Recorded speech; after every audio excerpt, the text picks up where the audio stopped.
Bonjour à tous et bienvenue sur mygsm.fr. Aujourd'hui, je vais vous parler de l'Acer Iconia Tab A501, la version de la tablette Acer avec une connectique 3G pour y remettre un abonnement opérateur internet. Donc cette tablette fait partie des tablettes à grands écrans, donc à 10,1 pouces tels que l'iPad 1, 2 ou la Galaxy Tab en 10,1 pouces tout simplement.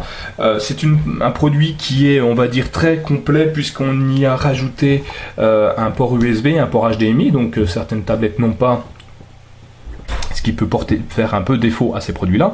Donc nous allons nous faire le tour rapidement de l'appareil. Donc déjà au niveau des connectivités, donc nous avons un dock, la possibilité de docker la tablette. Nous avons un port USB qui est très intéressant, un petit micro pour l'utiliser en webcam. Nous avons un port micro SD donc pour la synchronisation PC. Sur la tranche à nouveau nous avons la connectique de charge. Passons sur le dessus de l'appareil. Donc nous avons ici une petite trappe où nous allons y mettre le slot carte SD et carte opérateur 3G, une carte SIM pardon. Nous avons ici le bouton qui nous permet de locker la rotation de l'écran, donc de bloquer la rotation de l'écran. Ici le bouton volume. Ensuite, la tranche gauche, nous avons ici le bouton on-off.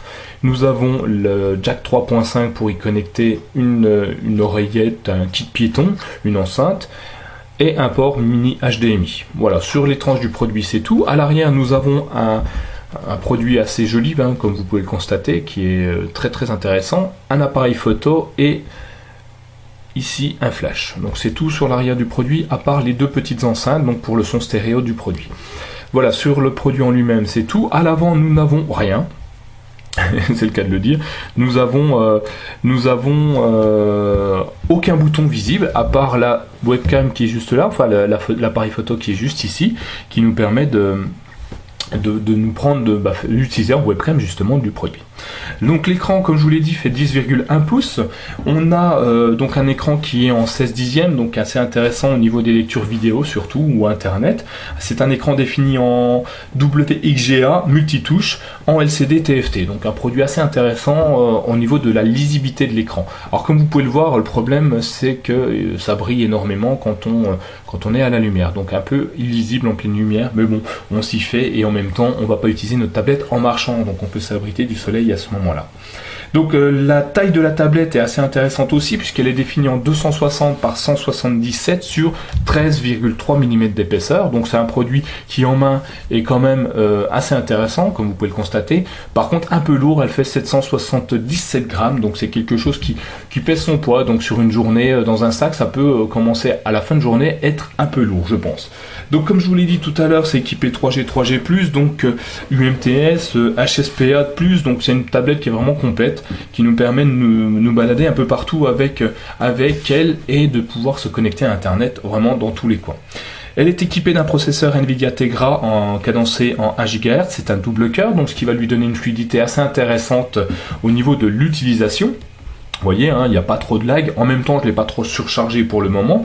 Il y a une RAM de 1 Go, ce qui va nous aider largement à utiliser les jeux 3D, les jeux réalité 3D qui peuvent être utilisables sur ce produit-là.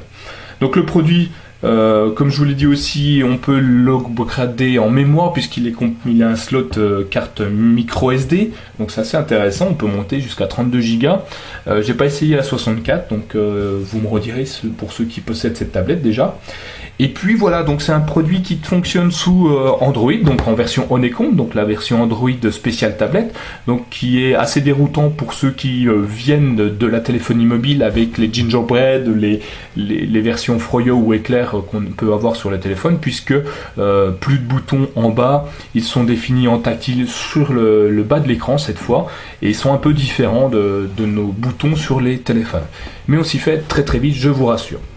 Donc comme toutes les versions Honeycomb, pas de surcouche constructeur, donc on navigue toujours de la même façon. Il y a plusieurs écrans qu'on peut personnaliser à souhait, donc en rajoutant soit des widgets, soit des raccourcis d'application, soit des fonds d'écran, soit carrément des raccourcis au contact, aux favoris internet, aux itinéraires, enfin tout ce qu'on peut avoir sur un produit. Pour les mettre, on a juste à sélectionner nos raccourcis. Si je veux mettre l'appareil photo, je clique quelques secondes dessus et je le glisse sur l'écran où je veux le voir apparaître, tout simplement.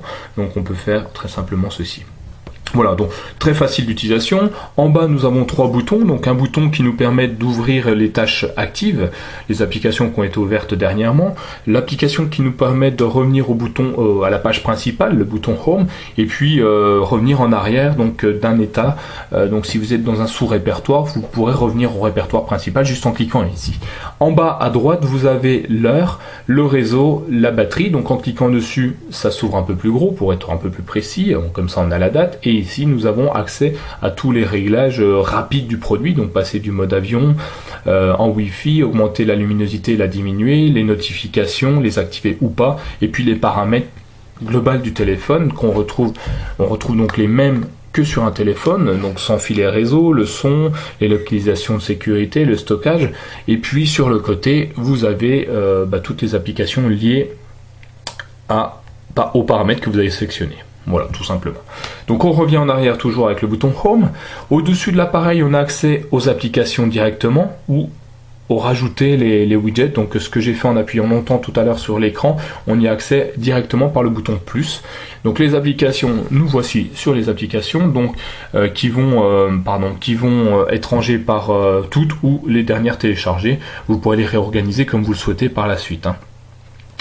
Que vous dire d'autre? Ici, sur le dessus, en haut à gauche, nous avons l'accès à Google Search. Donc vous cliquez dessus, vous pourrez rechercher aussi bien dans votre produit, donc sur la tablette, que sur Internet, dans vos contacts et compagnie. On a quoi? Qu'est-ce qu'on a d'intéressant sur ce produit-là? Ah oui, alors ils ont sur Honeycomb rajouté des répertoires, des sous-répertoires, donc social, ludique, jeux, médias, sociaux. Enfin, vous pouvez donc graphiquement, ils ont mis une espèce de bibliothèque où vous pourrez ranger tout ce que vous voulez sur le produit, ce qui vous donne un accès rapide à tout ça. Donc on n'aime pas, ça c'est une question de goût, je l'utiliserai pas du tout moi personnellement. Les widgets sont assez intéressants puisqu'ils sont interactifs, donc vous voyez depuis le widget je peux me connecter directement à un des sites que j'avais mis en favori. Donc ça c'est plutôt sympa, ça évite d'à chaque fois ouvrir le navigateur, ensuite aller sur le produit, cliquer, enfin c'est très long. Je vous l'ai dit tout à l'heure, il est possible de faire pivoter l'écran, donc du mode portrait au mode paysage. Attendez, alors je l'ai bloqué ou pas? Ah, voilà. On va peut-être y aller, c'est peut-être mieux comme ça. Voilà. On fait passer du mode portrait au mode paysage assez rapidement. Par contre, je le trouve un peu lent. Bon, l'avantage c'est qu'au moins on passe pas une demi-heure à courir après le produit. On est toujours dans le bon sens.